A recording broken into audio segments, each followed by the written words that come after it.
नमस्कार मित्रांनो, मी या ठिकाणी इथे जे राहणारे लोक आहेत, या घरामध्ये राहतात, माधुगिरी करतात आणि कोणत्या जिल्ह्यामधून आले, यांचा व्यवसाय काय आहे, यांना कोणत्या समस्या आहेत हे विचारू आणि पाहू आता ते काय सांगतात. तुमचं नाव काय आहे? नाव पिराजी बाबर. फिराजी बाबर. आणि बरं बरं, पिराजी.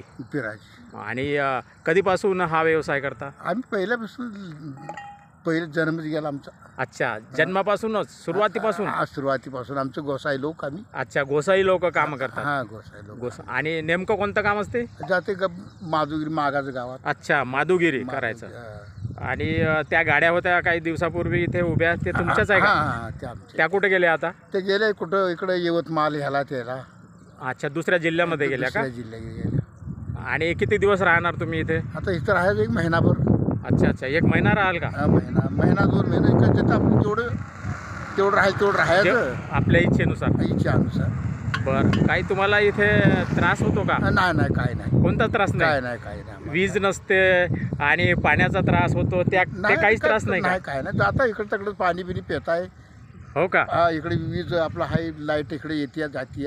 हो का? रोड आहे इथं. अरे वा, बढिया. आणि तुम्ही किती महिने राहाल आणखी इथे?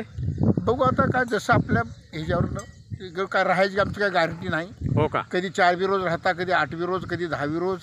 आणि नसलं तर महिना बी 2 महिने बी नाही. तर आपलं पाऊस जास्त लागला तकडं जाता घरी, तकडं अजून उदगिरी साईडला ह्याला त्याला. जिथं टेकड आहे ती माळरान आहे तर आम्ही राहता.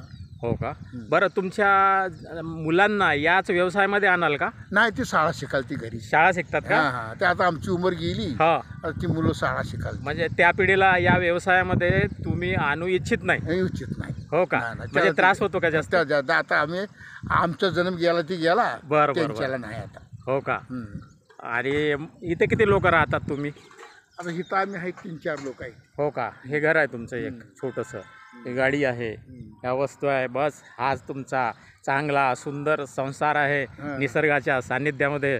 वा वा वा. आणि समाजाला काय संदेश द्यायचा आहे तुम्हाला? समाजाला सहकार्य करतात का लोक? काय बरं चाललंय आपलं, पोटा पाणी जायचं यायचं फिरायचं करायचं, बाकी काय. रात्री बेरात्री कोणी त्रास देतो का? नाही, काही देत नाही. काय आपल्या महाराष्ट्रात नाही काय. हो का? तसलं काय नाही. आणि पाऊस जर आला, जोराचा पाऊस आला आणि पूर्ण भिजलं तुमचं, तर मग तुम्ही काय कराल? पण त्या वक्ताला ती निसर्गाच्या पुढं काय इलाज नसतो या. त्या टायमाला काय होतं काय नाही ती पुढच्या पुढं असतं. हो का? त्याला आम्हाला बी कळत नाही पुढं काय होईल काय जाईल. असं राहतं. बापरे, बढिया. चांगली हिंमत आहे तुमची. मस्त निसर्गाच्या सान्निध्यामध्ये तुम्ही राहा आणि तुम्ही असंच तुम्ही चांगलं काम करत राहा. तुमच्या मुलांना शाळेमध्ये टाका, त्यांना पुढं आणा. आता तुमचं आयुष्य तर संपत आलेलं आहे, म्हणून आता तुम्ही दुसरं हे व्यवसाय मिळत नाही, काही मिळत नाही म्हणून करता, नाही का? पाण्याची समस्या भीषण आहे तरी सुद्धा तुम्ही भागवता का? भागवता कसं आपलं चालायचं. इकडं महिना 2 महिने, तिकडं 2 महिना, तिकडं 2 महिना 2 महिने. अच्छा अच्छा, 2-2 महिने इकडं तिकडं राहतात, फिरतात. जिल्हा कोणता आहे तुमचा? ते तिकडं सोलापूर जिल्हा. सोलापूर जिल्ह्यामध्ये आहेत हे? मंगळवेढा तालुका. किती मुलं आहे तुम्हाला? आम्हाला आहे 2 मुलं आहेत. 2 मुलं आहेत का? ते तुमच्या सोबतच राहतात का सगळे? ते घरी असतात. आणि हे भाऊ आहे, हे जावई आहे का? बरं बरं. तर ऐकलं मित्रांनो, यांच्यामध्ये किती हिंमत आहे. रात्री बेरात्री, पाऊस ऊन याची पर्वा न करता त्यांचा जो आतापर्यंत चालत आलेला माधुकरीचा व्यवसाय आहे तो ते पुढे आणण्याचा प्रयत्न करतात. पण नवीन पिढी आता यामध्ये जर आली तर त्यांना खरोखरच त्रास होणार आहे. त्यांना बाहेर राहणं अशक्य आहे. आजचा जमाना वेगळा झालेला आहे. त्यांच्यामध्ये आश्रमशाळामध्ये ह्याच्यात आश्रमशाळेमध्ये मुलांना टाकलेलं आहे. आश्रमशाळात. हो, चांगलं आहे, शिकवा त्यांना आमच्या आश्रमशाळा आहे त्या. हो का? आमच्या इथं तर एक शाळा काढली आहे, तिथं जाते ती मुलं शिकायला. कुठे काढली आहे शाळा? ते तिथं जायचे निमुनीला. निमुनीला म्हणजे सहारा बालगृह. अच्छा, सहारा बालगृह आश्रम आहे. त्याचा म्हणजे फी वगैरे लागते का विद्यार्थ्यांना? काय नाही. राहणं खाणं पिणं सगळं ते फुकाट करते. म्हणजे त्यांना तिथे टाकलेलं आहे विद्यार्थ्यांना? हो का? निशुल्क आहे?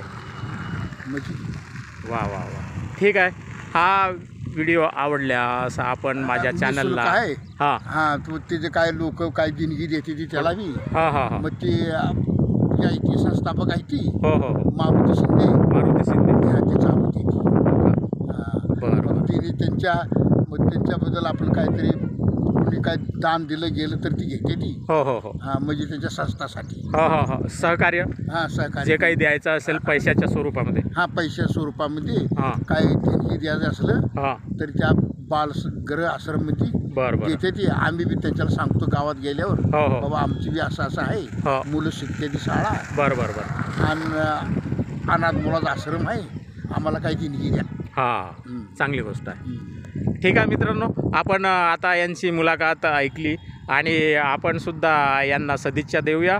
माझ्या चॅनलला सबस्क्राईब करा, लाईक करा, शेअर करा आणि यांना आपलं काम आता तर हे पुढं चालू शकणार नाही, येणारी पिढीही चालू शकत नाही, पण आतापर्यंत त्यांनी आपल्या आयुष्यामध्ये जे केलेले आहे त्याबद्दल आपण परत त्यांना सदिच्छा देऊया. आता काय ना आता सहारा बालघर आहे हो हो हो ह्याच्यात काय काय देणगी मागताय हो हो ठीक आहे धन्यवाद. लोकाला बी काय देणगी द्यायचं बालघराला हां हां हां दारात आल्यावर हो हो ठीक आहे धन्यवाद.